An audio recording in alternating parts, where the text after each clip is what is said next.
정부 창업 지원금에 도전하시는 분들이 흔히 하는 착각이 하나 있습니다.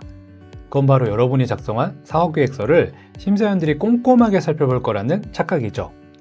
저도 14년차 창업 코치이자 벤처투자 심사역으로서 300개가 넘는 팀들의 사업계획서를 코칭하고 심사해왔지만 하루에 몇십 개, 많게는 100개가 넘는 사업계획서를 봐야 하는 심사위원 입장에서는 꼭 필요한 내용만 뽑아서 빠르게 훑어볼 수밖에 없는 게 현실이죠. 근데 이 얘기를 거꾸로 뒤집어 보면 어떨까요? 심사위원들이 무슨 내용을 주로 보나 이거를 정확히 알고 이 내용들에 집중해서 사업계획서를 쓴다면 훨씬 쉽고 빠르게 합격하는 사업계획서를 쓸 수가 있겠죠. 다행히 이게 많지도 않고 딱 4개예요. 그래서 이번 영상에서는 사업계획서의 당락을 결정하는 핵심 내용 4가지가 뭔지 제가 깔끔하게 정리해 드릴게요. 그리고 영상 후반부에 2026년 내년 정부지원금 노리는 분들을 위해서 딱 4주 만에 이 4개의 핵심 내용을 바탕으로 사업계획서의 본질을 강화하는 온라인 4주 챌린지를 소개해 드릴 테니까요. 나는 사업계획서의 기초가 좀 부족해 라는 걱정이 있는 분들은 고정 댓글에 있는 링크 꼭 한번 살펴보세요. 심사위원들이 여러분의 사업계획서를 통해 확인하고 싶어 하는 건 이 사업은 잘 될 수밖에 없겠는데? 라는 분명한 가능성입니다. 그럼 이분들은 어떤 기준을 가지고 사업의 성공 가능성을 판단할까요? 바로 다음에 4가지입니다. 어떠세요? 사업에 대해 잘 모르는 분이 보기에도 이 정도만 제대로 확인해도 충분히 사업 성공 가능성이 보이겠다 싶으시죠? 그러니 여러분은 사업계획서를 쓸 때 PSST, Problem, Solution, Scale Up, 팀의 논리 안에서 이 4가지 질문에 대해서 충분히 답을 할 수 있어야 됩니다. 자, 그럼 우리가 어떤 내용을 보여줘야 이 4가지 질문에 흡족한 답이 될까요? 일단 업종 불문하고 사업계획서에는 다음과 같은 7가지 내용이 필수로 담겨 있어야 합니다. 이 7가지 중에서 1번부터 4번이 오늘 말씀드리려고 하는 당락을 결정하는 동시에 사업계획서의 본질을 결정하는 4가지 핵심 내용이에요. 그러니 혹시라도 지금 사업계획서를 쓰고 계신 분이라면 이 4가지 내용 중 빠지거나 부실한 부분이 없나 꼭 바로 지금 점검해 보세요. 그리고 사업계획서를 내봤지만 떨어진 경험이 있는 분이라면 그때 당시 사업계획서를 다시 꺼내서 이 4가지 내용을 한번 점검해 보세요. 분명 빠졌거나 부실한 부분이 있을 겁니다. 그리고 이것만 제대로 보완해도 사업계획서의 퀄리티가 확 달라지니까 꼭 기억하고 한번 꼭 점검해 보세요. 자, 저는 이렇게 14년차 창업 코치이자 벤처투자 심사역으로서 삼성전자, 스랩인사이드, SK텔레콤, CJ온스타일 등 국내 대기업의 사내 창업팀들을 포함 300개가 넘는 팀들을 코칭하고 심사해온 저의 경험, 인사이트, 노하우를 소개해드리고 있으니까요. 앞으로 이런 내용들 받아보면서 내 사업에 바로 써먹고 싶은 분들은 지금 좋아요와 구독 버튼 눌러주세요. 혹시 안 눌러놓으시면 앞으로 제 영상에 여러분들께 안 뜨게 될 확률이 높으니까 지금 꼭 눌러주시죠. 근데 탐샘선 분석이니 포지셔닝 분석이니 이런 거 말은 들어봤는데 이게 왜 중요한 건지 아직 정확하게 모르는 분들이 많으시죠? 그래서 지금부터는 이 4가지 핵심 내용이 정확히 어떤 거고 왜 중요한지를 한번 말씀드려 보겠습니다. 첫 번째, 탐샘선 분석은 충분히 큰 시장에서 사업을 하고 있나 여기에 답을 하는 내용입니다. 여러분이 반려동물을 키우는 2030 세대를 타겟으로 반려동물의 사진을 찍으면 AI가 건강 상태를 분석하는 건강관리 앱을 만든다고 가정을 한번 해볼게요. 이때 탐샘선 분석은 다음과 같은 내용이 될 겁니다. 이 내용을 심사위원이나 투자자 입장에서 한번 생각해 보세요. 이 사람은 300억짜리 작은 시장이 아니라 30조 원이라는 거대한 시장을 무대로 사업을 하고 있구나. 그러면 조금만 성공해도 꽤 큰 돈 벌 수 있겠는데? 라고 생각되겠죠? 시장이 크다는 건 성장 가능성이 무궁무진하다는 뜻이니까요. 근데 이게 무턱대고 목표만 크게 잡은 게 아니라 2030을 대상으로 반려동물 건강관리 시장을 공략하겠다는 구체적인 출발점까지 잡혀 있으니까 이쯤 되면 충분한 시장 규모와 함께 어느 정도 목표 시장을 알 수 있으니까 이래서 꼭 필요한 내용인 거죠. 근데요, 이런 시장 분석을 처음 해보시는 분들은 어디서 데이터를 찾아야 하는지, 어떤 기준으로 탐샘솜을 나눠야 할지 막막하실 거예요. 제가 초보 창업자들을 코칭하면서 가장 많이 받는 질문 중에 하나가 바로 이거거든요. 그래서 제가 14년간 300개가 넘는 팀들을 코칭하면서 만든 우코치표 시장 분석 템플릿이 있는데요. 이걸 활용하면 누구나 쉽게 단계별로 시장 규모를 분석할 수 있어서 유용합니다. 자, 그런데 아무리 시장 규모가 크고 목표 시장이 구체적이라고 해도 여기에 경쟁자가 없을 수가 없겠죠. 그러면 심사위원이나 투자자는 당연히 어떤 경쟁자들이 이 시장에 있고 그들보다 이 사업 아이템은 어떤 강점이 있나, 이게 당연히 궁금할 수밖에 없을 거예요. 여기에 답하는 내용이 바로 둘째, 포지셔닝 분석입니다. 예를 들어 반려동물 건강관리 앱 시장에 다음과 같은 3개의 앱이 이미 진출해 있다고 한번 해볼게요. 자, 이 분석 결과를 보니까 기존의 앱들과는 다른 분명한 차별점, 강점이 무엇인지가 바로 납득이 되시죠?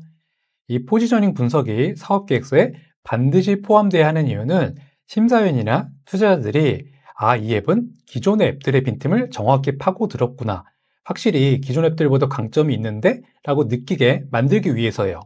이 분석 내용이 경쟁에서 우리가 이길 수 있다는 명확한 증거가 되는 거죠. 세 번째는 MVP, 미니멈 바이어블 프로덕트, 즉 최소 기능 제품입니다. 앞서 예를 이어서 생각해보면, 좋아, 경쟁 앱들보다 분명 좋아 보이는 건 맞는데 2030 사용자들이 과연 이 앱 하나로 원스톱 서비스를 받고 싶어 할까? 혹시라도 다 따로따로 받는 거 오히려 좋아할지도 모르잖아 라는 의심이 들 수도 있겠죠. 아무리 경쟁력이 있더라도 애초에 고객이 원하는 게 아니면 말짱 꽝이니까 여기에 대해서도 반드시 분명한 확인이 필요합니다. 일단 가장 확실한 방법은 진짜로 출시해서 시장의 생생한 반응을 보는 거죠. 근데 만약 지원금으로 출시했는데 시장 반응이 없다면, 투자를 했는데 기대와 다르게 고객 반응이 없다면 지원금도 투자금도 날리게 되는 거죠. 이런 걸 좋아할 심사위원이나 투자자는 세상에 절대로 없습니다. 그러니까 돈 들여, 시간 들여 진짜로 출시하기 전에 성공 가능성에 대한 최소한의 증거를 보고 싶어 하는 게 당연한 그들의 마음이죠. 자, 그래서 이런 내용들이 필요합니다. 이런 실제 데이터가 있다면 심사위원이나 투자자가 이건 그냥 아이디어가 아니라 진짜로 반려동물 키우는 사람들이 원하는 서비스가 맞구나, 이미 검증됐네 라고 생각하게 되겠죠. 고객이 이 앱을 진짜로 원한다는 확실한 증거가 보이니까요. 자, 마지막은 돈을 어떻게 얼마나 벌 수 있나, 여기에 답하는 내용입니다. 여기에 답을 하려면 BM, 비즈니스 모델이 필요해요. 그리고 유닛 에코노믹스 분석이라고 해서 한 개당 얼마나 실제로 남는지에 대한 내용이 들어가면 더 좋습니다. 만에 하나 아무리 사업이 잘 되더라도 애초에 마진이 남지 않는 구조면 말짱 꽝이니까요. 근데 비즈니스 모델이라고 하면 굉장히 어렵게 느끼는 분들이 많더라고요. 물론 BM은 꽤나 복잡한 얘기라 초보분들이 한 번에 제대로 짜기는 쉽지 않습니다. 하지만 적어도 수익 모델, 즉 어떤 다양한 방식으로 돈을 벌 건지 이것만 보여줘도 최소 평탄은 칠 수 있어요. 예를 들면 이런 내용인 거죠. 이런 수익 모델에 대한 구체적인 설명이 있으니까 앱은 무료로 제공하고 사용자에게 프리미엄 구독료를 받고 병원과 반려동물 용품 업체에게 수수료를 받는 구조구나 하는 게 단박에 이해가 되겠죠? 이 정도는 아무리 초보라고 해도 조금만 배우고 고민하면 충분히 잘 설계할 수 있습니다. 그러니까 지금까지 제가 소개한 내용들 최소 3번 이상 반복해서 보시고 사업계획서에 꼭 포함시켜주세요. 이 내용들만 충실히 들어있어도 최소 사업계획서 서류평가는 통과할 확률이 몇 배는 높아지니까 꼭 기억하고 이대로 활용해 보시기 바랍니다. 자, 그런데 지금까지 내용을 잘 이해하신 분이라면 지금 이런 생각이 들어야 맞습니다.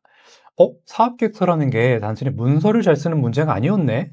이런 구체적인 분석, 기획 내용까지 있어야 하네? 하고 말이죠. 어떤 심사위원이라도 합격점을 줄 수밖에 없는 사업계획서를 쓰려면 이런 시장, 사용자, 경쟁사 분석 능력과 함께 비즈니스를 기획하는 능력이 반드시 필요해요. 그러니까 팁을 하나 드리자면 책이나 블로그, 유튜브 같은 데서 너무 사업계획서 작성법 이런 내용만 보지 마시고요. 시장조사, 소비자 분석, 비즈니스 모델 개발, 사업 전략 같은 사업 기획의 기본기 내용도 충분히 시간을 가지고 공부를 해보세요. 분명 사업을 만들어가는 여러분의 능력뿐만 아니라 사업 계획서의 내용 자체가 확연하게 달라질 테니까요. 근데 가뜩이나 사업 준비하랴, 사업 계획서 쓰랴, 바쁜 와중에 이것까지 공부하라고 하니까 갑자기 부담이 확 되시죠? 게다가 이런 내용들이 워낙 방대하고 은근 전문 분야의 내용이라 어디서부터 뭐부터 공부해야 할지도 막막하실 겁니다. 그리고 가장 큰 문제는 어렵게 이 내용들을 공부한다고 해도 이걸 내 사업에 적절하게 적용할 수 있느냐는 거죠. 자, 정리하자면 여러분이 새로운 분야를 공부할 충분한 시간과 의욕이 있고 또 응용력이 좋아서 처음 배운 내용을 내 사업에 충분히 잘 적용할 수 있다면 혼자 독학을 한번 해보세요. 꽤나 고생스럽고 힘든 건 분명하지만 얻는 게 정말 많을 겁니다. 이게 가장 베스트예요. 하지만 그게 아니라면 전문가의 도움을 받는 것이 좋습니다. 뭐부터 공부할지 모르는 초보들에게는 전문가가 필요한 것만 골라서 알려주고 옆에 딱 붙어서 같이 결과를 만드는 게 훨씬 빠르고 효과적이니까요. 바로 이런 도움을 드리고자 딱 4주 만에 사업계획서의 기본기를 다지는 온라인 챌린지를 제가 준비했습니다. 만약 사업계획서 제출이 두세 달밖에 남지 않았다면 저는 이런 챌린지를 준비하지는 않았을 거예요. 이미 늦었으니까요. 하지만 아직 6개월 이상 남은 지금이 이런 기본기를 다지기 가장 좋은 골든타임입니다.